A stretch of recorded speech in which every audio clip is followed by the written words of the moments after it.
Resident Evil is the OG grandfather of survival horror games. This franchise basically defined the genre as we know it. It's not just about passing zombie, it's about constant dread. The dread of being down to your last bullet. The series has constantly evolved over the years. We've gone from the Chucky tank control to the insect full action, where you can actually parry a chainsaw with a knife.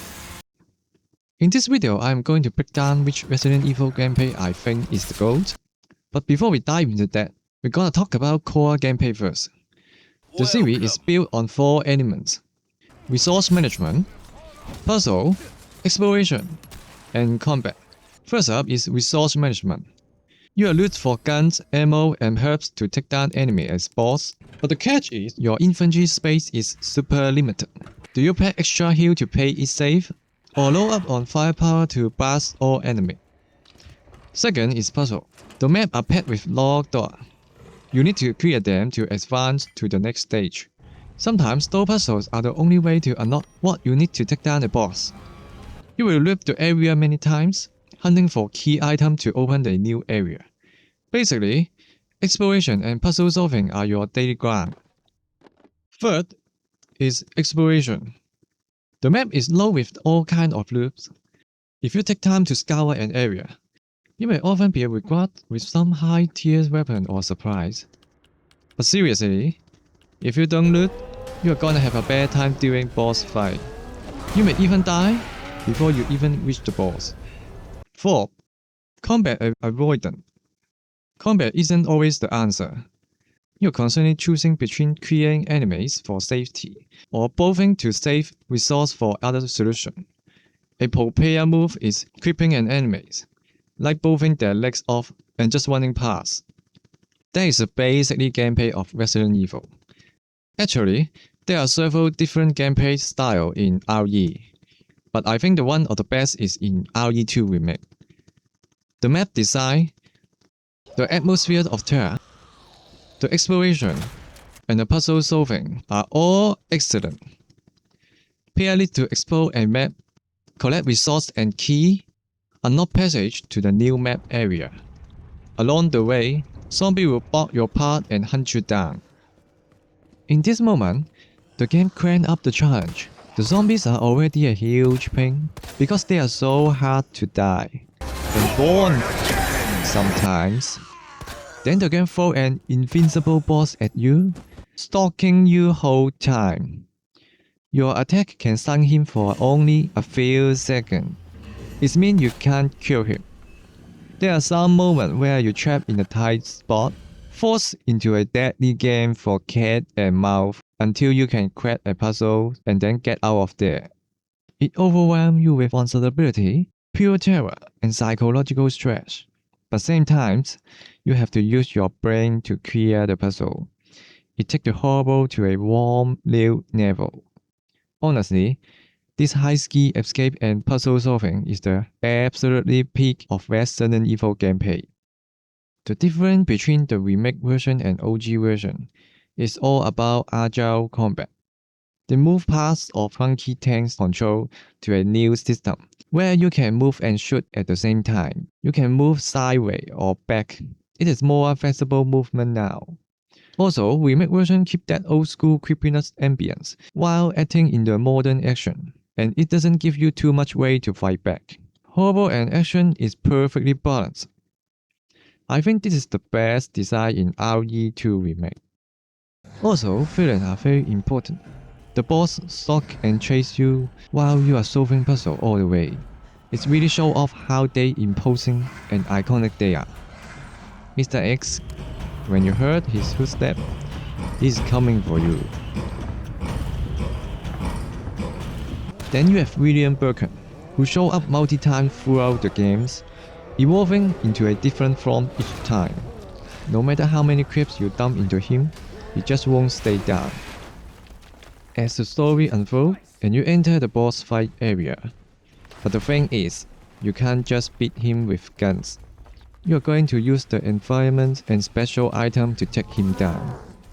Even after you drop him, he just coming back later in the story, mutant into an each deadly form. Every fight with him feels fresh and exciting. That is the great boss fight design in RE.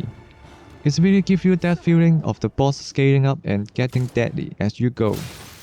It's built their character perfectly. You can actually feel the whole warming up alongside the gameplay depth. Are you talking to me? Hey, call me Mr. Huh? The story, the environment, and the mechanic are all perfect integrated. So every encounter feels fresh and unique, and how they build up the boss really sticky with you.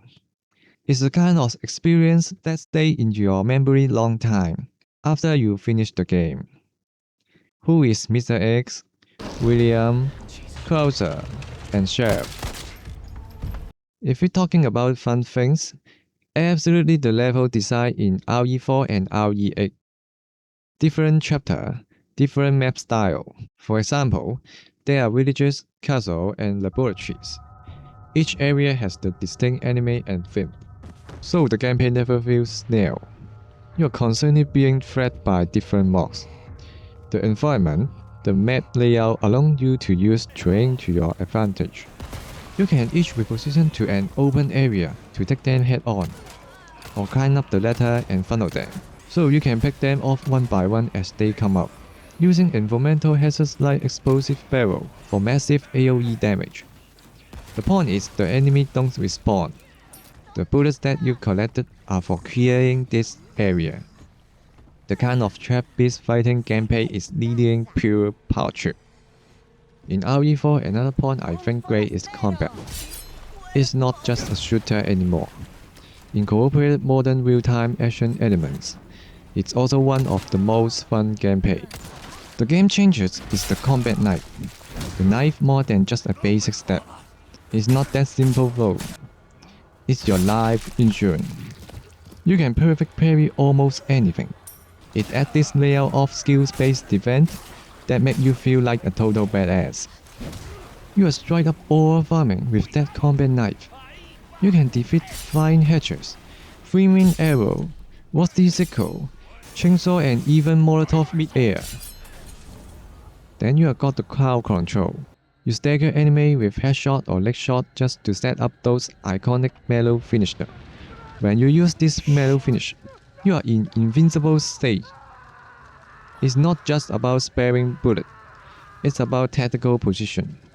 You are going for headshot or knee cap to stun and control the enemy, setting up those iconic melee finisher. Once you see that palm, you're diving in with a one horse kick or a suplex. You're basically farming aura, turning a death trap into a pure power trip. Scavenge loot and hunt down treasure just to fit your upgrade weapon addition. You are not just increasing damage, you are maxing out of fire rate, reload speed, and ammo capacity to turn a basic handgun into a zombie ripper. The game increasing turn from a horrible struggle into a playground. It's the ultimate reward for your grind. The game gets way easier. It's a pure satisfaction seeing a boss that used to terrify, you get absolutely melted. The final, horrible loop in RE7 is FPP. The bigger thing with first-person perspective is a total lag for peripheral version. You have got zero eyes on your back, so you never know if you're going to pull a 180 and find a face creeping right in your screen. Every single jump scare is now point blank and straight in your face. You completely feel anxiety. Where is Mia rushing you with a chainsaw or Jack wall breaking just to snap your throat? It feels like face them in real life.